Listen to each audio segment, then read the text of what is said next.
Hello friends, સ્વાગત છે તમારું મારા કિચનમાં. આજે હું તમારી સાથે શેર કરીશ લીલી તુવરના ટોઠાની રેસીપી, જે ખાવામાં ખૂબ જ ટેસ્ટી, સ્પાઇસી અને ઠંડીમાં સ્પેશિયલ બને છે. જેટલી આ ખાવામાં ટેસ્ટી છે એટલી બનાવવામાં પણ ખૂબ જ સહેલી છે. આ લીલી તુવરના ટોઠાને તમે રોટલી, બાજરાના રોટલા અથવા તો બ્રેડની સાથે સર્વ કરી શકો છો. ઠંડીની સિઝનમાં આ લીલી તુવરના ટોઠાની રેસીપી ટ્રાય કરવા જેવી છે. તો ચાલો રેસીપી શરૂ કરીએ. લીલી તુવરના ટોઠા બનાવવા માટે સૌથી પહેલાં આપણે એક પ્રેશર કુકર લઈશું અને તેમાં અહીં મેં 1 કપ જેટલા લીલી તુવેરના દાણા લીધેલા છે. અત્યારે ઠંડીની સિઝન ચાલી રહી છે, તો લીલી તુવર તમને માર્કેટમાં સહેલાઈથી મળી જશે. હવે તેમાં આપણે સ્વાદ પ્રમાણે મીઠું એડ કરીશું. તેની સાથે અડધી નાની ચમચી જેટલી ખાંડ એડ કરીશું અને ત્યારબાદ 1 ચપટી જેટલો સોડા એડ કરીશું અને 1/4 કપ જેટલું અહીં આપણે પાણી એડ કરીશું. ત્યારબાદ પ્રેશર કુકરનું ઢાંકણ બંધ કરી અને મીડિયમ ગેસની ફ્લેમ પર આપણે 2 કુકરની વિસલ કરીશું. જ્યાં સુધી આપણી તુવેર બફાય છે ત્યાં સુધી આપણે બીજી પ્રોસેસ કરી લઈએ. તો સૌથી પહેલાં મીડિયમ ગેસની ફ્લેમ પર આપણે પેન રાખીશું અને તેમાં 1/3 કપ જેટલું તેલ એડ કરીશું.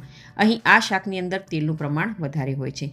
હવે તેલ ગરમ થઈ જાય એટલે અડધી નાની ચમચી જેટલું જીરું, 1 ચપટી હિંગ અને તેની સાથે આપણે સૂકા મસાલા, જેમાં લાલ સૂકા મરચાં, તજ, લવિંગ અને 1 તમાલપત્ર લીધું છે, તેને એડ કરી લઈએ અને આ બધા જ સૂકા મસાલાને આપણે મીડિયમ ગેસની ફ્લેમ પર 1 મિનિટ સુધી સોતે કરી લઈએ. ત્યારબાદ 1 ઝીણી સુધારેલી આપણે અહીં ડુંગળી એડ કરીશું અને ડુંગળીને પણ આપણે મીડિયમ ગેસની ફ્લેમ પર સોતે કરી લઈએ. ડુંગળીનો હલકો એવો ટ્રાન્સપરન્ટ કલર થાય ત્યાં સુધી આપણે ડુંગળીને સોતે કરી લેવાની છે.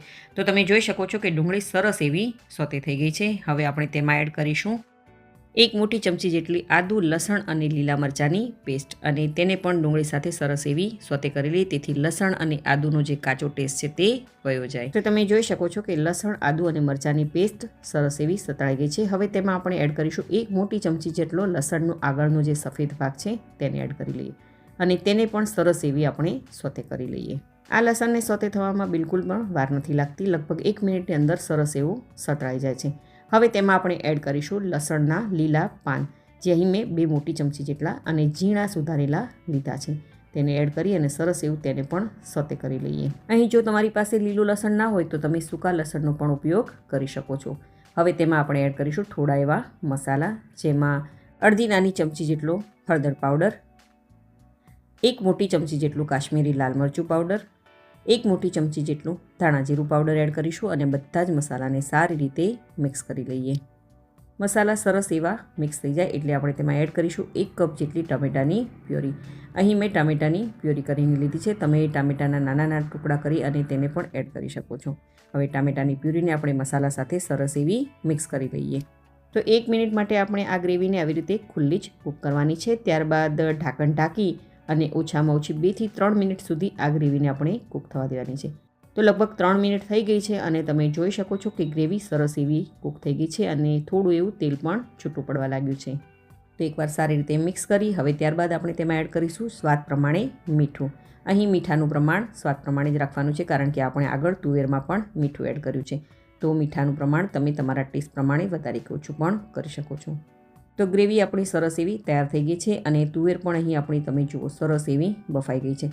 અહીં સોડા નાખવાથી તુવેરના દાણાનો જે કલર છે તે સરસ એવો લીલો રહ્યો છે અને ખાંડ પણ આપણે એડ કરી છે, એટલે ખાંડ અને સોડા નાખવાથી તુવેરના દાણા છે તે સરસ એવા લીલા રહે છે. હવે થોડું એવું પાણી એડ કરીશું અને આ બધી જ વસ્તુને સારી રીતે મિક્સ કરી લઈએ.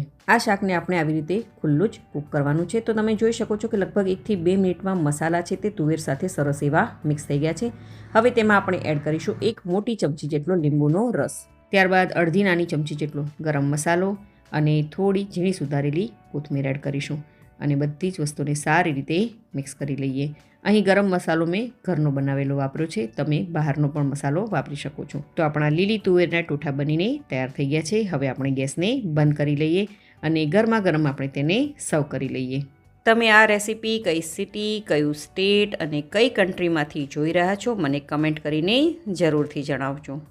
હવે આ ગરમા ગરમ લીલી તુવેરના ટોઠાને આપણે ગાર્નિશ કરી લઈએ. તો સૌથી પહેલાં આપણે ઝીણું સુધારેલું લસણથી તેને ગાર્નિશ કરીશું. ત્યારબાદ ઝીણી સુધારેલી ડુંગળી, ઉપરથી થોડી નાયલોન સેવથી આપણે તેને ગાર્નિશ કરી લઈશું અને લાસ્ટમાં થોડા કોથમીરના પાનથી તેને ગાર્નિશ કરી લઈએ.